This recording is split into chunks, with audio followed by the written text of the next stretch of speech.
매매의 일방예약을 봅시다.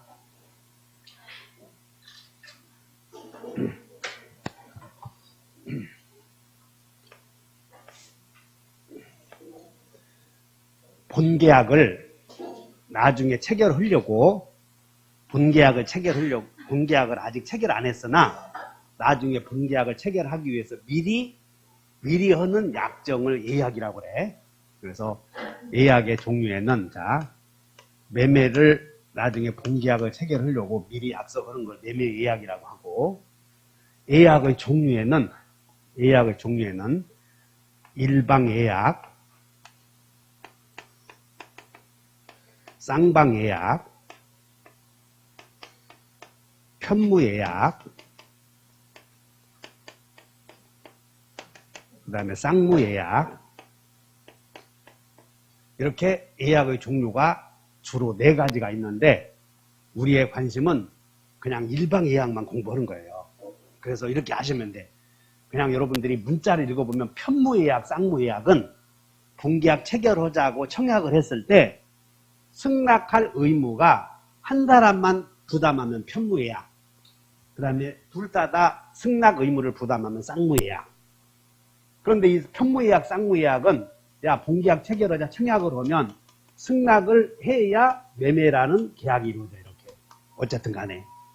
근데 일방예약, 쌍방예약은 이렇게 승낙할 것도 없이 본계약 체결하자 하면 본계약이 이루어지는 계약을 일방예약이라고 하고 그와 같이 본계약 체결하자는 예약 완결 의사표시, 예약 완결 의사표시를 일방만 가지면 일방예약, 두 사람 모두 가지면 쌍방예약. 그래서 4가지가 있다는 거예요. 근데 우리 민법은 매매예약은 일방예약에 관한 규정을 두고 있어 이렇게. 그래서 시험이 매매의 예약은 일방예약으로 추정한다 그러면 오해해야 돼. 알아들었나? 다시 해. 매매의 예약은 쌍방예약으로 추정이 돼, 일방예약으로 추정이 돼. 그래서 여러분들 거기 1번에 매매의 예약은 일방추 동그라미 치는 거예요. 일방추 이렇게. 그 다음에 예약은 나중에 매매라는 본계약을 체결할 이행의 문제를 남겨놓기 때문에 예약은 언제나 채권계약이야. 2번 예약은 거기다가 언제나 밑줄 그으셔. 언제나. 물권계약, 채권계약. 여러분 채권계약은 이행의 문제를 남겨놓는 계약을 채권계약이라고 부르잖아. 채권계약에다 밑줄 그으시고 채권계약에다 밑줄 그으시고 부담행위다 그 말이에요. 채권계약은 무슨 처분행위요, 부담행위요. 그러니까 매매의 예약은 언제나 매매라는 본계약을 체결해야 할 이행의 문제를 남겨놓기 때문에 언제나 채권계약이다 그런 뜻이야. 그것이 일방예약이든 쌍방예약이든. 동의해? 그러면 이제 우리는 쌍방예약 배운다고 일방예약 배운다고. 그래서 매매의 예약은 일방예약만 있는 것이 아니고 여러 가지 종류가 있으나 그것 중에서도 불분명하면 일방예약으로 추정한다. 그러면 일방예약은 일방적으로 본계약을 체결할 수 있는 예약 완결의 의사표시를 일방만 갖는 경우를 일방예약이라고 그래요. 그래서 갑이 을에게 돈을 1억을 대여해줘. 1억을. 그럼 1억을 대여해주면서 이 매매 일방예약은 가등기 담보법과 관련이 돼 있으니까 기억을 하셔야 돼. 1억을 빌려줘. 소비대차. 뭘 믿고 빌려주나? 내가 만약에 돈을 갚지 못하면 토지로 대신 팔겠다라고 을이 토지로 대신 팔겠다는 매매의 예약을 해. 그래서 이 을이 토지로 대신 팔겠다고 해서 이 사람을 예약을 하는 사람을 예약자라고 하고 갑을 예약을 한 사람의 상대방이라고 해서 이 사람 상대방이라고 불러. 다시 한번 예약자, 상대방. 자, 잘 들어봐. 1억만 빌려다오. 뭐 믿고 내가 돈을 갚지 못하면 토지로 대신 팔겠다. 그래? 예약을 한 거예요. 그러면 토지로 대신 팔겠다는 걸 믿게 해봐라. 다시 한다. 따라서 믿게 하라. 그게 담보계약이야 이제. 믿게 하라. 그게 무슨 계약? 그러니까 가등기 해주마 그러면 가등기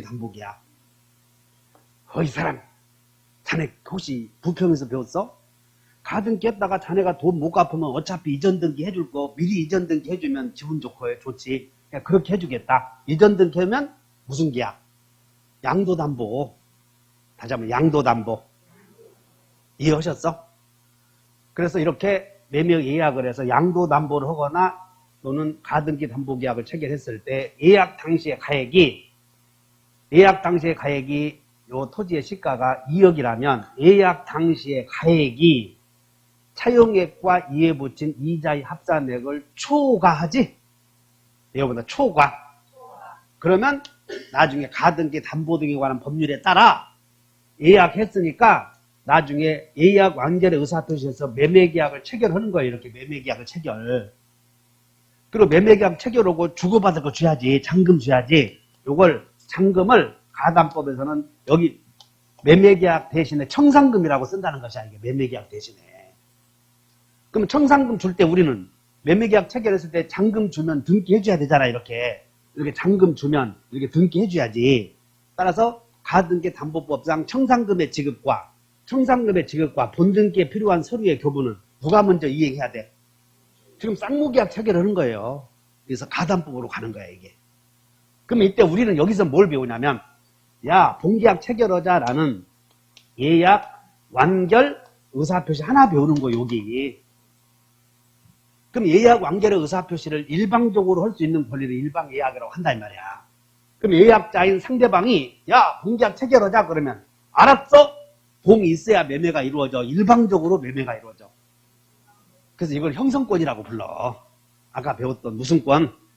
그럼 형성권은 여기 그냥 기억하면 돼. 형성권은 행사기간이 제초기간에 적용을 받는데 그 기간에 법률로 정함이 없으면 또는 약정했으면 법률로 정함이 없으면 몇 년? 10년. 약정했으면 약정한 대로. 근데 우리 이제 예상 문제가 원래 형성권의 행사 기간이 10년이거든. 몇 년? 10년인데 이 예약 완결권 행사 기간에 대해 당사자의 약정이 있을 때 참고로 환매권은 부동산의 경우 부동산은 5년을 넘지 않는 범위 내에서 약정할 수 있다 이렇게 만들었어. 따라서 환매 기간을 5년을 넘어버리면 5년으로 단축이 돼. 근데 예약 완결권은 행사 기간에 대해서 법률에 규정이 없으면 당사자 약정이 의할 텐데 그 당사자 약정이 10년을 넘을 수 있겠어 없겠어? 이것 때문에 올해 예상 문제가 나오는 거야. 이것 때문에 이놈의 판례가. 그래서 예약 완결권 행사 기간은 당사자 약정에 의해서 10년을 넘을 수도 있어 없어? 거기다가 3번 봐. 3번. 예약 완결권의 행사 기간은 제한 없이 약정 가능하며 그 기간은 10년을 넘을 수도. 이것 때문에 예약이 올해 시험에 나올 거예요. 이것 때문에. 그리고 5년마다 한 번씩 나오는데 나올 시기가 딱 맞는 거예요. 지금. 다시 한다. 예약 완결권의 행사 기간을 당사자가 결정할 때에는 10년을 넘지 않는 범위 내에서 정할 수 있다. 그러면 여러분들이 많이 들어봤거든. 10년을 넘지 않아야 돼. 넘을 수도 있어. 그게 작년하고 판례가 변경되면서 올해 다른 자격점에서 지금 유행하고 있어. 이게 한 시대를 풍미하는 지문이야, 이런 것들이. 그러면 올해 시험에 이게 안 나오면 목 따. 아니, 그래서 여러분들이 75점 맞는다니까. 아무리 공부 못해도. 예약이 나오는데, 그러니까는 예약, 내 목 터지게 강의 안타가 내가 해주잖아, 지금은. 왜 해주냐면, 예상 문제 여러분들 책을 보니까 이게 없어. 7월 달에 배울 예상 문제에 이 내용이 들어가 있어야 되는데, 없더라고. 그러면, 이거 출제 분석을 잘못했구나. 판단이 팍떡 쓰잖아. 그렇기 때문에 교재가 더 좋은 거예요. 백헌 선생님 강의가 더 훌륭한 거예요. 그건 이미 역대 정평이 나 있는 거예요. 시험은 백헌 선생님 입에서 다 나오더라 이렇게. 왜? 그런 걸 우리가 분석하니까.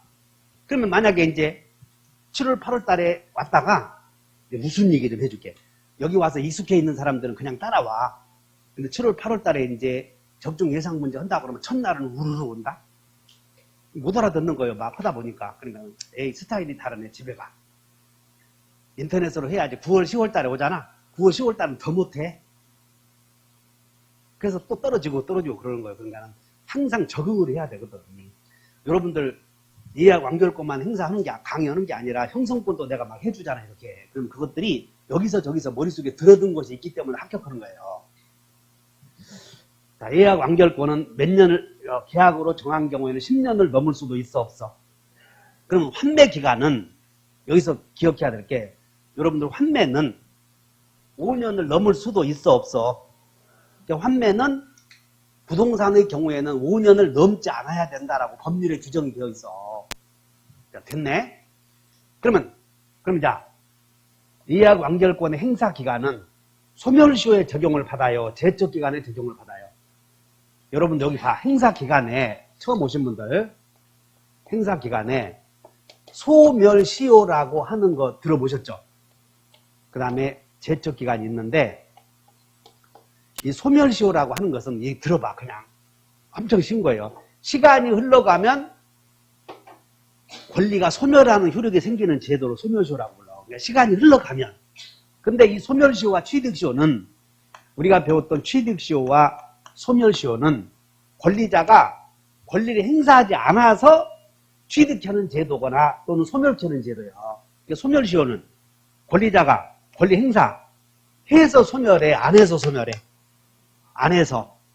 그렇기 때문에 소멸시효는 권리자가 권리를 행사해버리면 소멸시효로 소멸하겠어, 안 하겠어?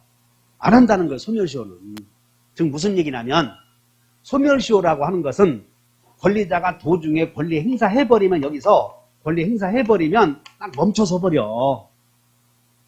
근데 제척기간이라는 것은 권리자가 권리 행사하든 안 하든 그냥 그 기간이 경과해버리면 끝내버리는 제도야, 이게. 그러니까 제척기간은 중단이라는 제도가 없다, 그것만 아시면 돼. 다시 해. 제척기간은 중단이라는 것이 존재한다, 존재하지 않는다.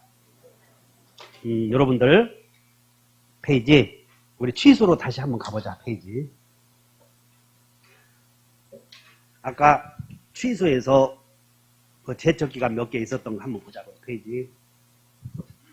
무효, 그 다음에 취소 다음에 취소할 수 있는 행위에 토지거래 허가 없이 매매. 여러분들 책에 32페이지로 한번 가봐. 32페이지. 거기에 3번에 그 종류의 구분해서 한번 읽어본다. 취소권, 예약 완결권.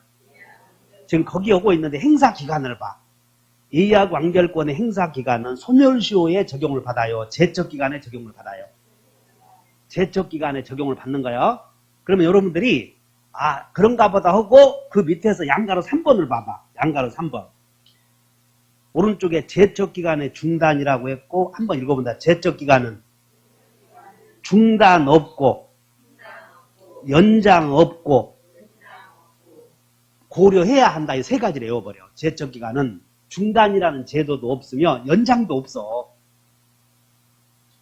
근데 소멸시효라고 하는 것은 권리자가 권리 행사해버리면 연장이 돼, 안 돼? 예를 들어 저기 봐. 채권은 갑이울에게 돈 100만 원을 받을 채권이 있다면 10년이 지나면 없어져 버려. 근데 권리 행사해버리면 20년도 간다는 거예요. 20년도. 근데 제척 기간은 그냥 중단이라는 것도 있을 수가 없고 연장도 안 된다, 그 말이야. 그리고 제척 기간이 무슨 얘기냐면, 여기 봐. 갑이 미성년자가 매매계약을 체결했는데 10년 지난 거예요. 10년. 그 10년 지나서 이렇게 취소했어. 그래서 갑이 을에게 네 등기는 무효인게 말소 등기 하라라고 소를 제기한 거야. 그 판사가 보니까 미성년자가 법률행위 현재 10년 지나서 취소한 거예요.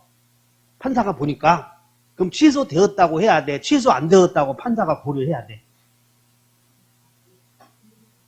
그래서 제척기간은 당연히 중단이라는 것이 있을 수 없으니까 판사가 봤을 때도 제척기간이 경과했는지를 알잖아. 그래서 제척기간이 도래하여 경과했는지 여부는 판사가 직권으로 고려할 수 있다요? 해야 한다요? 거기다가 해야 한다에다 밑줄 긋고 해야 한다가 중요한 거예요. 그리고는 거기다가 머스트 하나 써봐요.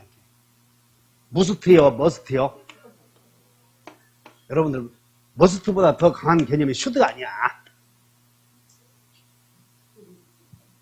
다시 한다. 캔이요, 머스트요. 즉 행정행위에 재량행위가 아니라 기속행위다. 그러죠. 기속행위. 그래서 그거 주의하시면 돼. 그러면 여기 보자. 형성권은 소멸시효에 적용을 받아, 제척기간에 적용을 받아. 형성권은 다 제척기간이야. 다시 한번 형성권은 형소기간이요, 형제기간이요. 이렇게 외워봐. 다시 한번 형성권은 제척기간. 알아들었지? 아, 그리고 가르쳐 좀 빨리빨리 외워버려야 돼. 그거 저거 뭔 얘기인지 하지 말고 눈 껌벅껌벅 황소처럼 눈 뜨고 있으면 안 된다고. 얼른. 그리고 제척기간은 중단이 있어 없어요? 연장도 고려할 수 있다, 해야 한다. 통째로 외우느라고 이렇게 외웠다. 다시 한번 형제기간은 중단 없고 연장 없고 직권으로 고려해야 한다. 이렇게 통째로 외우나. 그럼 문제 맞히니까. 그것을 예약 완결권에서 써놓은 거예요. 이제 자 보자. 뒤로 가서.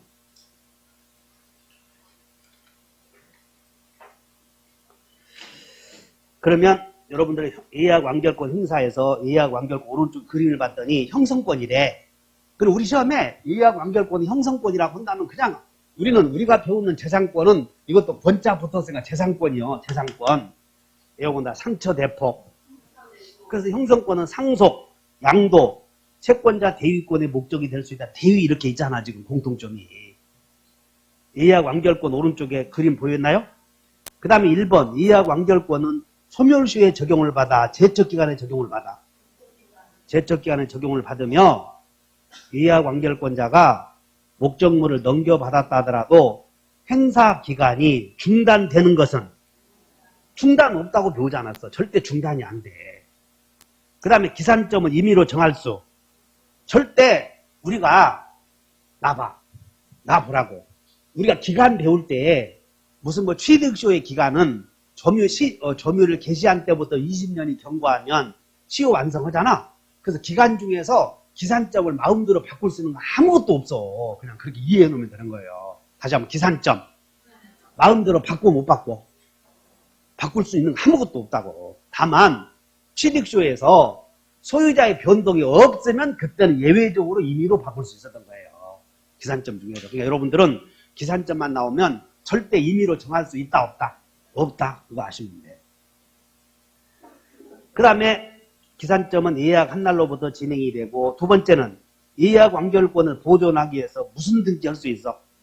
그럼 2번에다가 가등기 했으니까 이제 여러분들은 얼른 가담법 적용 이렇게 쓰는 거예요. 2번에다가 가등기 했다면 뭐에 적용을 받아?